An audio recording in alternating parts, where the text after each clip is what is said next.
Assalamualaikum warahmatullahi wabarakatuh. Saya lanjutkan lagi untuk regresi linear berganda ya. Kita masuk pada kesalahan dari struktur galat. Ini maksudnya kesalahan ini penyimpangan ya. Jadi kalau awalnya kita punya model regresi, Y sama dengan X beta plus epsilon. Epsilonnya ini awalnya kovariannya adalah sigma kuadrat dikali identitas, matrik identitas. Sekarang matrik identitasnya berubah menjadi matrik umum, yaitu namanya V. Ya, yang mana V-nya ini memenuhi sifat simetri ya, dan definit positif. Ya, karena berhubungan dengan kovarian ya, kovariansi. Nah, kalau yang terjadi seperti ini sudah termasuk penyimpangan terhadap struktur galat. Ya. Jika ini terjadi, maka untuk mengestimasi model ini, kalau kita memaksakan menggunakan estimator least square, maka estimatornya seperti ini. Ya, ini saya bedakan. Kalau estimator GLS saya menggunakan beta topi, yang mana sudah kita tunjukkan kemarin seperti ini. Ini adalah estimator GLS yang lebih sesuai jika kasusnya seperti ini. Ya. Jadi untuk kasus seperti ini, kita disarankan menggunakan estimator GLS. Yang mana estimator GLS ini bersifat blue. Yang pertama, linear dalam Y, sudah dipenuhi. Yang kedua, ekspektasinya beta topi persis sama dengan beta, berarti tak bias. Yang ketiga, kovariansinya minimum atau variansi dari beta 0 topi sampai beta K topi itu minimum. Itu blue ya. Tapi kalau saya menggunakan estimator least square seperti ini, pertama dia masih blue, masih tak bias, ya, tapi kovariansinya sudah beda. Nah, beda dengan kovariansi dari GLS. Kalau kovariansinya GLS, kemarin sudah kita buktikan, kovariansi dari beta topi itu sama dengan ini, dikali kovariansinya Y, yaitu ini, dikalikan transpusnya ini. Nanti kalau dikalikan ketemu ini. Nah, ini kalau pakai GLS. Nah, tugas kita nanti akan menunjukkan secara contoh besar mana nilai yang ada di sini dengan nilai yang ada di situ. Kita bisa bandingkan salah satu elemennya, misalkan aja beta 1 topi. Beta 1 topi variannya kita hitung, beta 1 star topi variansinya kita hitung. Besaran mana? Ya, yang jelas kesimpulannya nanti ini lebih besar dibanding itu. Jadi variansinya lebih minimum kalau menggunakan GLS. Nah, yaitu secara contoh. Nah, sekarang kita lihat kalau ini saya hitung ekspektasinya, ketemu beta. Ya, caranya ini ekspektasi beta topi star sama dengan ini dikali ekspektasi Y. Ekspektasi Y kan sama dengan X beta. Karena ekspektasi dari epsilon itu vektor 0. Ya. Ini kalau saya kalikan X beta, maka jadilah beta. Nah, tak bias. Kovariansinya ini berarti ini dikalikan kovariansinya Y, yaitu sigma kuadrat P, dikalikan transpusnya ini. Nanti kalau ditulis jadi ini. Oke, sudah ya. Nah, sekarang saya ambil gambaran. Contoh, saya punya model regresi linear sederhana. Nah, untuk contoh kita pilih sederhana. Ya. Kenapa? Karena hitungannya lebih mudah. Kalau berganda sudah agak rumit ini. Ini regresi linear sederhana, di mana variabel prediktornya X, variabel responnya Y, pengamatan ke I. Ya, modelnya ini. Andaikan variansi dari epsilon I-nya ini merupakan fungsi dari X. Ingat, variansi dari epsilon I itu akan sama dengan variansi dari YI. Ya kan? Nah, kalau variansi YI-nya itu diandaikan berbentuk sigma kuadrat kali XI, ya, ini berarti apa? Kita mengasumsikan bahwa galatnya ini punya variansi sigma kuadrat XI. Sehingga dampaknya variansi YI sama dengan variansinya epsilon I. Yaitu sigma kuadrat kali XI. Sedangkan kovariansinya 0 antara YI dengan YJ, ini menunjukkan antar YI saling independen. Nah, kenapa? Karena kita selalu mengasumsikan antar galatnya independen. Maka dampaknya kovariansi YI-nya juga 0. atau Y-nya saling independen. Untuk I tidak sama dengan J ya. Ya ini asumsi yang dipenuhi.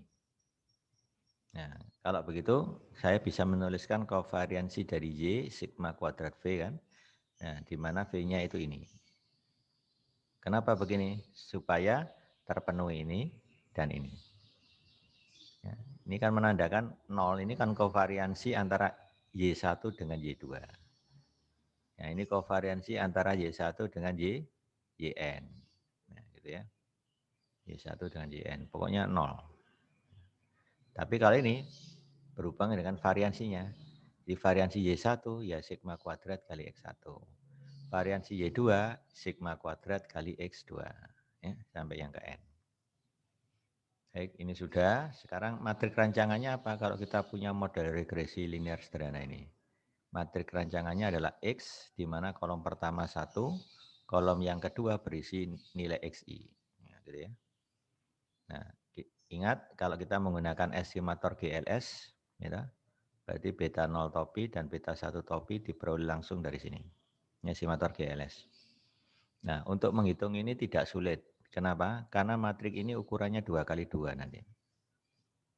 Nah, dan inverse-nya V ini juga mudah, tinggal ini dibalik. 1/X1, 1/X2, 1/Xn yang lainnya 0. Silakan ambil kertas buram, tunjukkan bahwa transpose X dikalikan inverse V, kebalikannya ini X-nya, kalikan X lagi, ya, kemudian di inverse, ya, nanti hasilnya akan ketemu seperti ini. Kalikan dengan ini ya tentunya. Ya, ini ambil buram, tunjukkan ini. Ya, ini tidak terlalu sulit karena ukuran 2x2. Kalau matrik ukuran 2x2 itu inverse-nya mudah didapat. Ya. Jadi seper, determinannya AD min BC, ya gitu ya. Kalau matriknya ABCD, 1 dibagi AD min BC, ya, dikalikan matrik joinnya. AD-nya ditukar tempat jadi DA, BC-nya dilawankan min B min C. Ya. Pakai sifat itu untuk yang ini. Kalau ini kalikan biasa, ini ditranspos dulu, kali inverse-nya ini, kalikan Y1 sampai YN. Nanti akan dapat hasil. Setelah itu kalikan hasil ini dengan ini, dapatlah ini. Oke, beta topinya sudah dapat ya.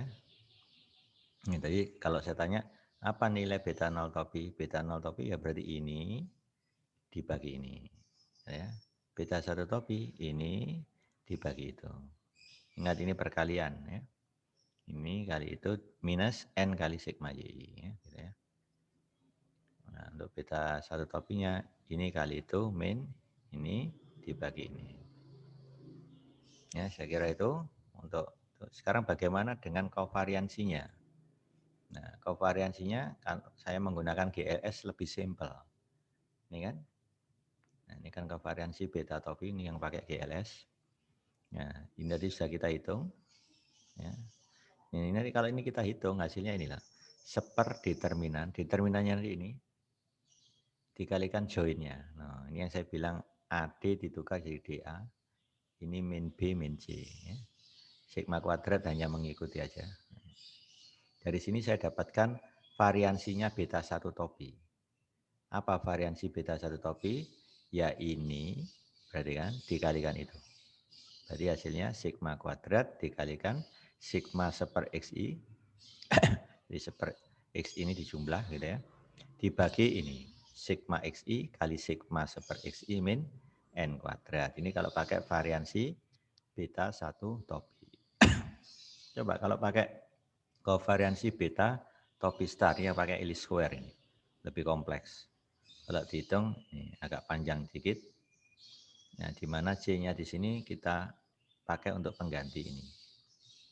Nah, inilah kovariansi beta topi star. Sekarang kalau kita tanya variansinya beta 1 topi star. Berarti ya ini, di mana C-nya ini kan, dikali dengan itu. Nah, kita bandingkan dengan contoh kasus. Nanti ya, nah ini varian beta 1 topinya. Varian beta 1 topi star ya. Ini. Kalau pakai GLS ini, nilai ini dijamin lebih kecil dari itu.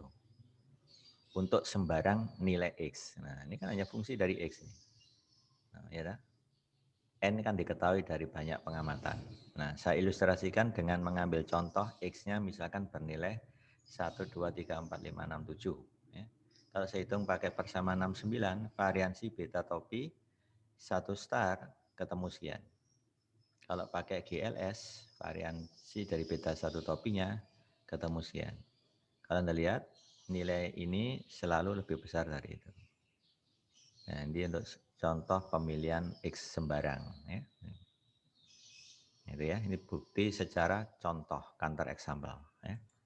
Sekarang kita masuk ke model kesalahan spesifikasi. Apa itu model kesalahan spesifikasi? Kesalahan dalam memilih model atau memilih bentuk fungsinya, fungsi regresinya. Andaikan saya punya model regresi ini, Y sama dengan X beta plus epsilon. Ya.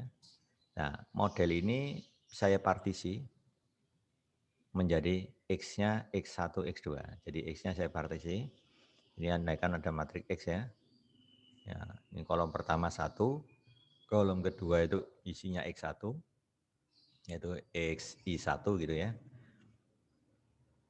Kolom ketiga isinya XI2, begitu, dan seterusnya. Saya partisi jadi begini. X1, X2. Nah, berarti apa?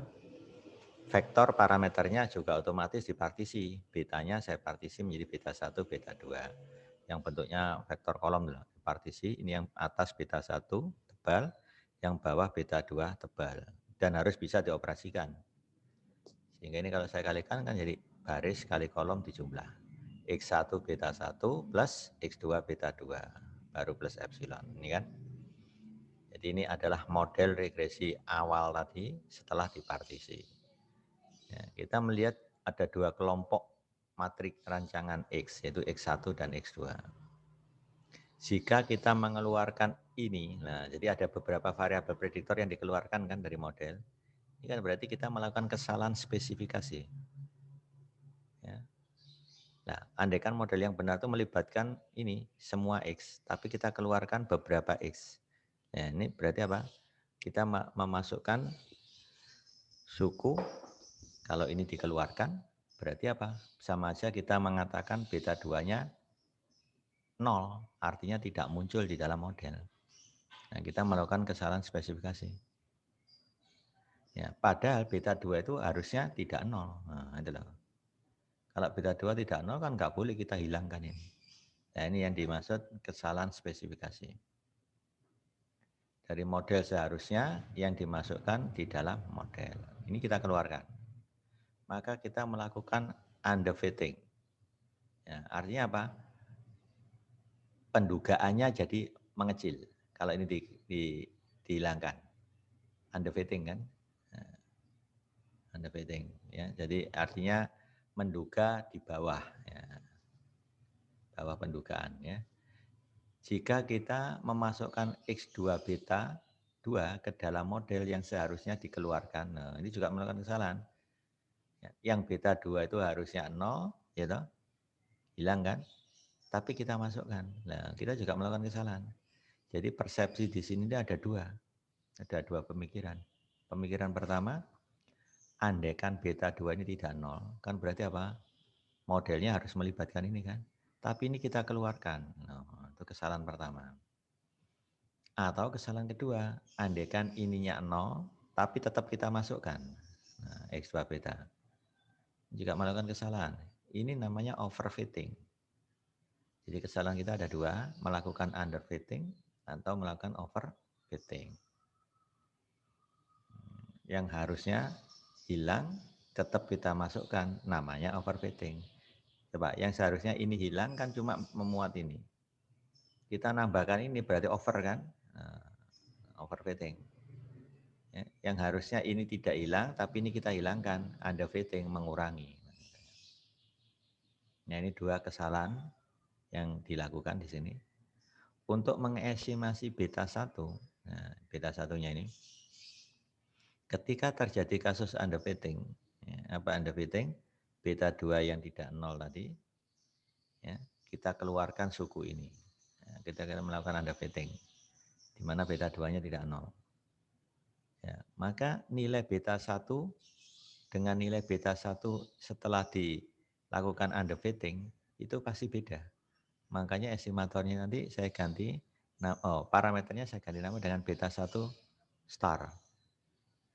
Nilainya sudah nggak sama dengan ini kalau kita melakukan underfitting. Nah, errornya otomatis juga beda. Ini epsilon jadi epsilon star. Ya, apabila melakukan underfitting, artinya mengeluarkan sebagian variabel prediktor yang harusnya masuk di dalam model. Gitu. Nah, itu underfitting. Sehingga kita dapat ini. Ya. Dengan beta 1 star diestimasi menjadi beta 1 topi star. Nilainya ini tentunya berbeda dengan beta 1 yang diestimasi oleh beta 1 topi. Ya, dalam model full. Lah model full itu ini namanya model full. Nah, jadi kalau saya mengestimasi beta 1 dari model full, pasti berbeda dengan mengestimasi beta 1 dari model tereduksi. Ini namanya model tereduksi. Yang dikenal dengan underfitting tadi. Setelah underfitting ini kan, pasti nilai ini beda dengan nilai itu, sehingga estimasinya juga beda. Ini diestimasi namanya beta 1 topi, ini diestimasi namanya beta 1 topi star. Beda ya nilainya ya. Ini beda dengan ini. Ini logikanya. Ya. Kalau melakukan underfitting. Sekarang kita lihat teorema berikut. Jika kita mengestimasi model ini, nah, ini apa tadi? Underfitting ya. Apabila model yang benar ini, kan kita mengeluarkan ini. Padahal beta 2-nya tidak 0 kan. Nah, ini nggak boleh dikeluarkan harusnya, tapi kita keluarkan sehingga jadi ini. Nah, kita melakukan kesalahan apa ini? Underfitting. Di mana kovariansi dari Y-nya adalah sigma kuadrat I. Memenuhi asumsi apa? Klasik ya, atau asumsi sederhana, asumsi sederhana ya. Maka vektor min dan matrik kovariansi dari estimator least square-nya adalah ini. Jadi kalau ini saya estimasi ya, maka estimatornya jadi gini. Ya, menggunakan least square kan. Kenapa pakai least square? Karena memenuhi asumsi klasiknya ini ya. Adalah sebagai berikut. Ekspektasinya ini ya, itu nanti akan menjadi bias. Nah, bias. Buktinya ini bisa kita lihat. Ya, jadi ekspektasi beta topi 1 star itu menjadi beta 1 plus sesuatu. Nah, sesuatunya itu A beta 2 di mana A-nya ini mengandung X1 sama X2. Nah, sebenarnya model ini kita melakukan kesalahan. Yang harusnya begini, kita tulis begitu. Underfitting. Ya, buktinya kita lihat di sini, ekspektasi beta 1 topi star itu sama dengan ekspektasi ini. Ya kan? Ekspektasi ini bekerja pada Y-nya aja. Jadi ini keluar, ekspektasi Y.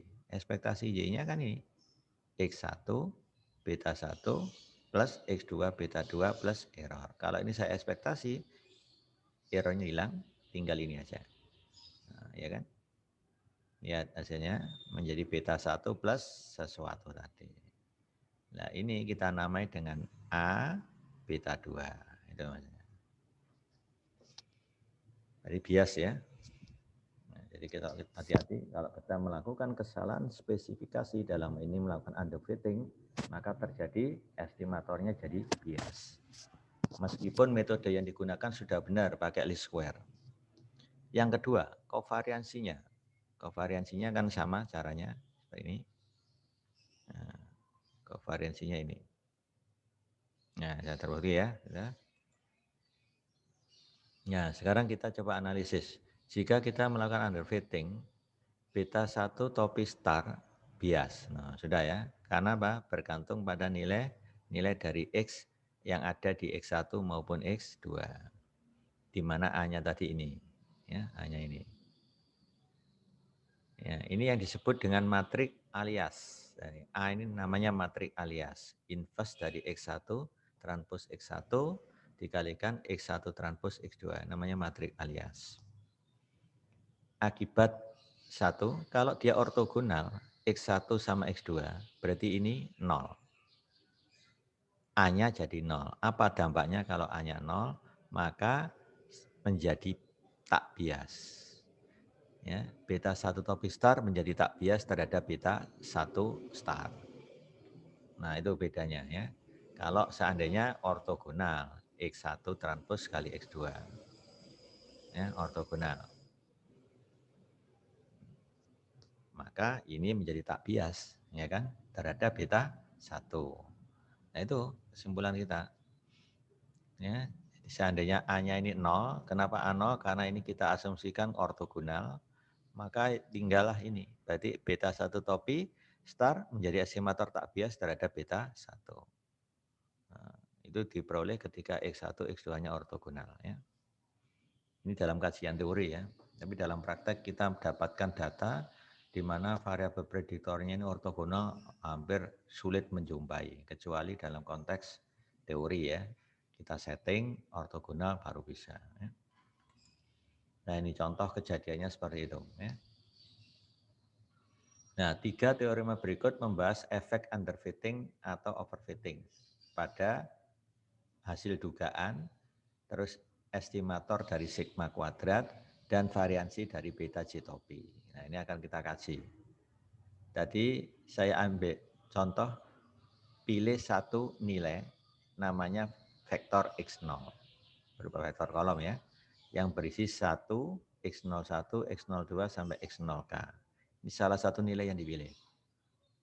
Ini adalah nilai tertentu dari X yang kita pilih, yang digunakan untuk mengestimasi rata-rata Y. Jadi ketika Y-nya menghitung rata-rata Y ketika X-nya itu saya pilih X0, gitu lah maksudnya. Jadi ketika X-nya sama dengan X0, maka kita dapatkan rata-rata Y0. Yaitu apa? X0 transpos kali beta, gitu kan?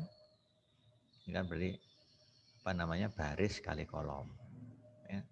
Jadi isinya ekspektasi Y0 itu kalau dijabarkan beta 0 plus beta 1 X01 plus beta 2 X02 sampai beta K X0K. Itu maksudnya ini. Jika kita partisi sekarang X0-nya ini menjadi 2 komponen, namanya X01 transpos ya, dan X02 transpos. Jadi kalau ini saya transpos, transposnya hilang kan jadi vektor baris. Nah, vektor baris itu saya partisi seperti ini. Ya, partisi seperti ini. Maka matriks X-nya kita partisi menjadi X1, X2. Sehingga betanya kita partisi jadi beta 1, beta 2. Nulisnya begini. Ingat, beta ini vektor kolom. Kalau ditulis begini jadi vektor baris. Nah, jadi betanya disekat jadi 2 juga, mengikuti penyekatan dari X tadi. Kalau X-nya disekat jadi X1, X2, betanya disekat dari beta 1, beta 2. Maka kita dapat menggunakan Y0 topi. Nah, ini yang Y0 topi itu adalah ekspektasi dari Y0 diduga. Ekspektasi dari Y0 diduga. Kalau ini diduga berarti ininya diduga. Sehingga ketemu X0 transpos beta topi. Ya. Atau kita tulis Y01 topi sama dengan X01 transpos X beta 1 star topi. Ini maksudnya adalah kita mengambil contoh pada kasus ini. Ya, pada kasus ini. Ya, jadi kalau ini kan sebenarnya dipecah jadi 2 tadi. Ini dikalikan betanya dipecah jadi 2 itu. Nah, ini kalau masukkan, maka kita dapatkan Y0 topi. Ini yang model keseluruhan, meliput ini sama itu. Nah, ini diambil sebagian. Ini kali itu nanti. Ya, ini kali itu. Untuk mengestimasi X0 transpos beta. Ya, jadi ini untuk mengestimasi X0 transpos beta. Nah, ini ada teoremanya untuk memperjelas itu tadi. Misalkan Y01 topinya itu X01 transpos kali beta 1, ya, beta 1 star topi. Ya, ini yang berhubungan dengan partisi yang pertama tadi. Ya, dengan beta 1 star topi, ini nggak usah kali 1 ini ada kesannya. Jadi beta 1 star topinya kan ini. Kalau dia ambil partisinya tadi, ya kan? Jika beta 2-nya tidak 0, nah, karena apa underfitting tadi, beta 2 tidak 0, maka diperoleh ekspektasi dari X0 1 transpos beta 1 topi star itu sama dengan ini. Ya, ini ya. Kalikan ekspektasinya ini. Ekspektasinya ini tadi kan menggunakan matrik alias tadi kan. Beta 1 ditambah A kali beta 2. Ini matrik alias. Yang bentuknya adalah inverse X transpos X1 transpos X1 kali X1 transpos kali X2. Nah, itu yang bentuknya A ini, matrik alias. Ini kalau saya kalikan menjadi ini kali ini, ya, plus ini dikali itu. Nah, kita bisa tuliskan di sini. Nah, nilai ini tentunya tidak sama dengan X0 transpos beta. Ya. Jadi ini beta, ini yang melibatkan apa namanya semua, tinggal dikurangi dengan ini, nanti akan jadi ini. Ya, lihat X0-nya dipecah jadi apa tadi? X01 transpos, X02 transpos. Betanya beta 1, beta 2. Kalikan, kemudian kurangi dengan ini. Hasilnya kembali ke sini. Jadi ini dimodifikasi, ini bisa diubah jadi itu. Ternyata nilai ini tidak sama dengan X0 transpos beta. Kan ini masih ada ini. Setelah ini dimodifikasi jadi itu, hasil itu, ini kan jelas beda dengan ini kan. Kenapa? Karena ada perbedaan sebesar ini. Ya, ini sifat yang dimiliki. Ya.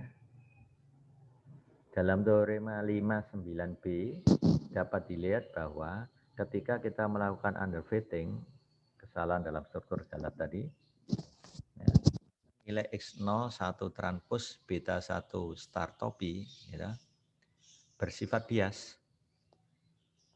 Ya, bias untuk X0 transpos beta. Karena nilainya nggak sama dengan ini. Jadi bias ya. Ya, jadi menduga rata-rata dari ini, jadi Y01 topinya maksudnya, Y01 topi itu ternyata menjadi bias. Nilainya nggak sama dengan ini. Ya. Ketika melakukan overfitting, ya, ini adalah tak bias. Nah, ini tak bias. Kalau overfitting tadi apa? Beta 2-nya 0 kan? Nah, kalau beta 2-nya 0, maka ini tinggal X0 1 transpos kali beta 1 aja. Nah, ini menjadi apa? Tak bias. Nah, nilainya akan sama dengan ini. Nah, ya, jadi ini akibatnya seperti itu.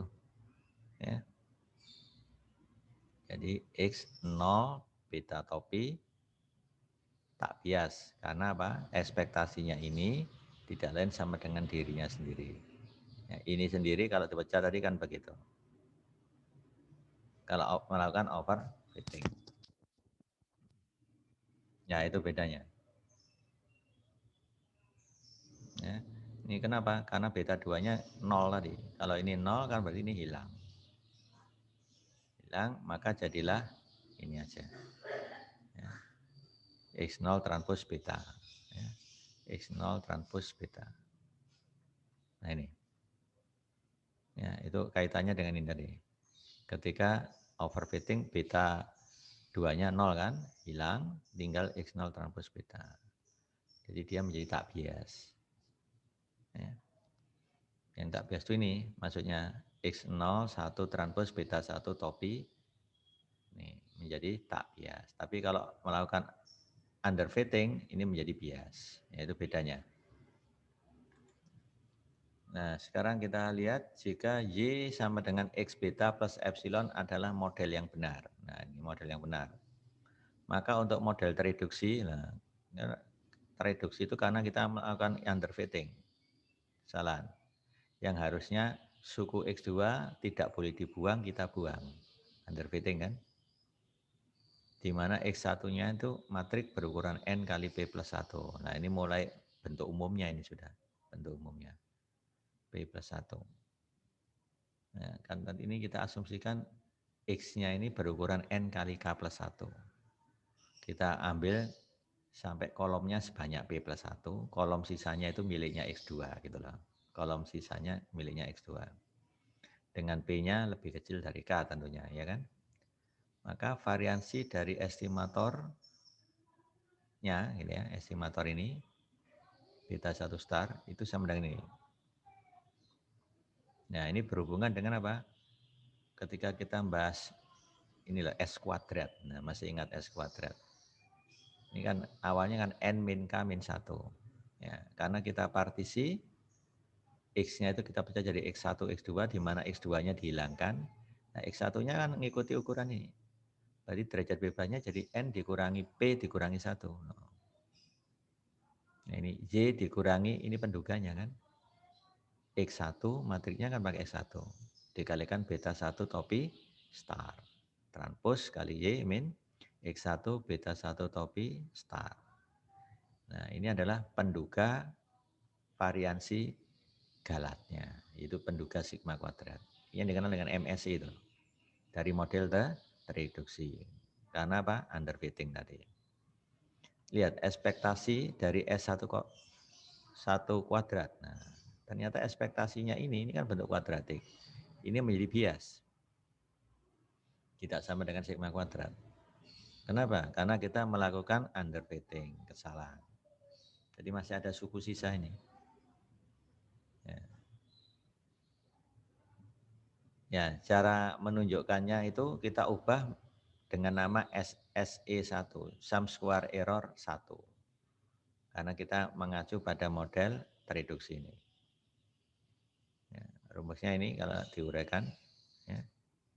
Ini nanti kalau Anda nyatakan ya, dengan mengganti beta 1 topi starnya itu X inverse X1 transpose X1 dikali X1 transpose apa Y, ya, nanti ini akan berbentuk Y dikalikan I min H Y dibagi dengan ini, di mana H-nya itu head matrix tapi X-nya diganti X1.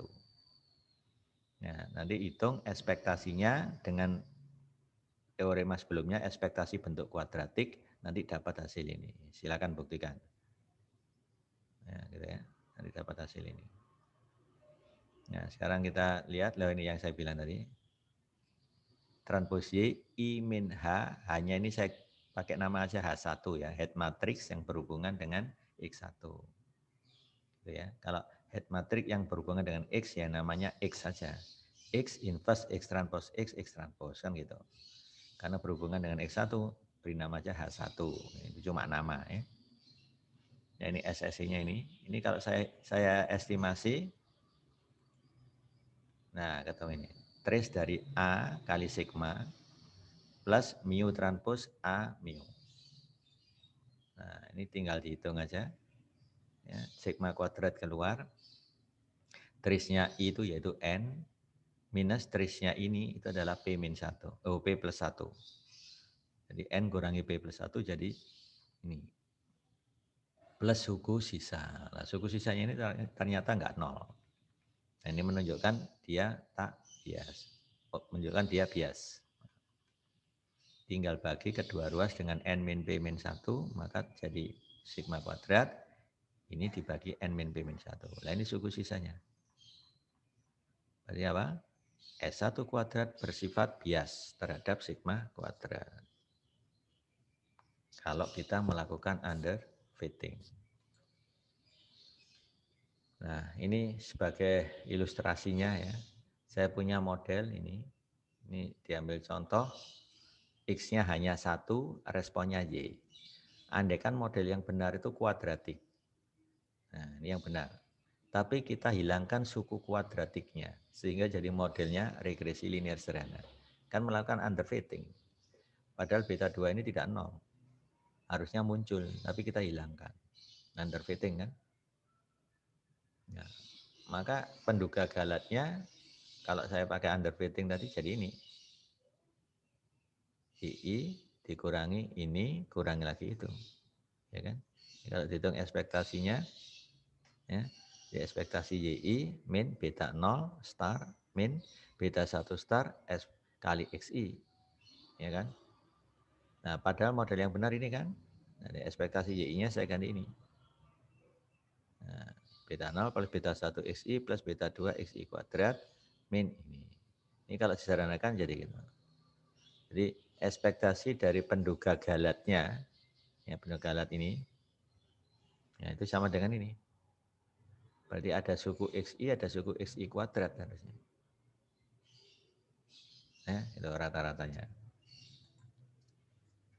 Nah, sekarang contoh 59B, saya punya model yang benar andekan ini, ya, dan diduga modelnya seperti ini. Ini kalau saya duga seperti ini. Ya, model yang berarti kita di sini apa?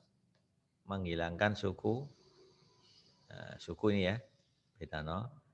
Jadi kita model yang benar ini, modelnya regresi linear sederhana ya, dan diduga dengan model ini. Seperti gambar 57. Gambar 57 ini. Seperti gambar 57. Modelnya melalui apa? Titik pangkal 0,0. Harusnya tidak melalui titik pangkal kan? Nah, misalkan aja di sini. Nah, kita duga begini. Ini maksudnya contoh yang di sini. Nah, modelnya ini ya. Maka estimator least square-nya ini yang kalau tanpa intercept ini jadi begini. Nah, ini sebenarnya tidak sulit. Kalau kita telusuri ya, ini berarti matrik rancangannya nanti hanya berisi apa? Kolomnya satu namanya X1, X2 sampai Xn. Kolom pertama satu hilang karena tanpa intercept. Nah, itu kalau nanti dihitung pakai inverse X transpose kali X transpose Y nanti jadi ini. Silakan ambil kertas buram, tunjukkan ini. Bentuknya ini. Berdasarkan model fullnya kan ada intercept. Nah, ini. Ekspektasi beta 1 topi starnya kita hitung sekarang. Ini kalau saya ekspektasi berarti ini yang diekspektasi YI-nya. Jadi kita dapatkan hasil ini kan. Ekspektasi YI-nya model yang benar kan ini. Beta 0 plus beta 1 XI. Ini ekspektasinya 0 ya. Ini kalau dikalikan, nah, jadi ini kan. Beta 0 sigma XI plus beta 1 keluar sigma XI kuadrat. Sehingga ini kalau saya kalikan, ini dikalikan itu, ketemu beta 0 dikalikan sigma XI per sigma XI kuadrat. Plus, nah ini dikali itu ketemu beta 1. Sifatnya jadi bias. Pokoknya setiap melakukan kesalahan spesifikasi akan terjadi ekspektasi beta 1 starnya ini menjadi bias. Nah, ya, bias karena ada tambahan sesuatu tadi. Ya. Nah, ini sekarang kita bahas ortogonalisasi yang lebih umum. Nah, ini ceritanya sama dengan yang saya terangkan tadi. Andaikan saya punya model full, model ini yang benar. Terus kita lakukan underfitting. Hilangkan suku ini. Maka jadilah modelnya Y sama dengan X1 beta 1 star plus epsilon star. Underfitting kan? Menurut teorema 59A, ekspektasi dari beta 1 star, ya, beta 1 topi star, itu sama dengan ini plus aliansi tadi, matrik aliansi kali beta 2. Ini kan tadi sudah kita tunjukkan. Ya. Nah, kalau ini ortogonal, X1 transpose kali X2, maka ini hilang menjadi tak bias. Ya. Kecuali jika ini 0, maka menjadi tak bias. Nah, ini yang akan kita bahas. Ya. Jika X1 dengan X2 ortogonal, maka estimator beta 1. Nah, estimator beta 1 itu maksudnya adalah yang ini. Nah, ini. Dalam model full ini akan sama dengan estimator dari beta 1 star dalam model tereduksi. Nah, itu intinya teorema ini 510 ini. Kita punya model full, ya dah, ini. terus kita hilangkan suku X2. Ya, kita melakukan underfitting. Yang harusnya beta 2-nya tidak 0. Kalau seandainya X1 dengan X2 ortogonal, yang terjadi ekspektasi dari beta 1 star, beta 1 topi star, itu sama dengan ekspektasi dari beta 1 topi. Ya, gitu ya. Sehingga menjadi apa? Menjadi tak bias. Kalau ortogonal, kalau nggak ortogonal ya bias. Ya. Nah ini buktinya. Estimator least square dari beta 1 star, maksudnya adalah untuk model tereduksi. Itu adalah ini. Untuk mendapatkan estimator dari beta 1, ini, dalam model full, kita dapat mempartisi beta topinya menjadi beta 1 topi dan beta 2 topi. X-nya ini dipartisi menjadi X1, X2. Jadi ada X1, X2. Ya, ini asalnya dari X transpose X di inverse. Silakan ambil kertas buram, X transpose X, di mana X-nya diganti X1, X2, itu nanti jadi ini. Ya, ini sudah kita contohkan di awal-awal ya, matrik partisi. Ya. Silakan cek X transpose X-nya nanti jadi ini. Nah ini X transpose Y, di mana X-nya itu diganti X1, X2, ditranspose, nanti jadi ini kan, X1 transpose, X2 transpose, kali Y-nya masuk ke masing-masing. Ya. Ini sebenarnya ada cara pintas. Yang 0 itu yang mana? Ini kan. 0, ini apa? 0. Kan berarti matrik blok diagonal. Kalau ini matrik 0, ini matrik 0, inverse-nya jadi inverse-nya ini sama inverse-nya itu aja. Yang ini 0. Ya. Sehingga apa yang terjadi? Beta 1 topinya nanti menjadi inverse-nya ini dikali itu. Nah, karena ini 0, hilang kan? Tinggal apa? Inverse-nya ini kali ini. Ini namanya beta 1 topi. Nah, sudah terjawab. Beta 1 topinya, inverse-nya ini kalikan Y. Inverse-nya ini kali Y. Ini sudah tergambar ini. Jadi nggak perlu pakai pemisalan G juga nggak apa-apa. Ya. Kalau menurut textbook dimisalkan begini supaya lebih kelihatan. Tapi kalau dilihat sekilas ini kan ortogonal. 0 kan? Dari mana? Ini. Kalau ini matrik 0, ini pasti matrik 0 kan? Inverse-nya jadi inverse-nya ini kali inverse-nya itu kalikan ini. Sehingga terbukti beta 1 topinya inverse-nya ini kalikan ini aja. Nah ini kan. Tidak lain ini namanya apa? Ini tidak lain adalah estimator dari beta 1 star. Atau dari model reduksi tadi. Estimator dari beta 1 star. Persis sama dengan estimator dari beta 1. Baik model full maupun model tereduksi menghasilkan estimator yang sama. Kalau ortogonal. Itu ya. Kalau nggak ortogonal ya enggak. Ya, itu buktinya. Ya, saya kira cukup sampai sini. Jadi, assalamualaikum warahmatullahi wabarakatuh.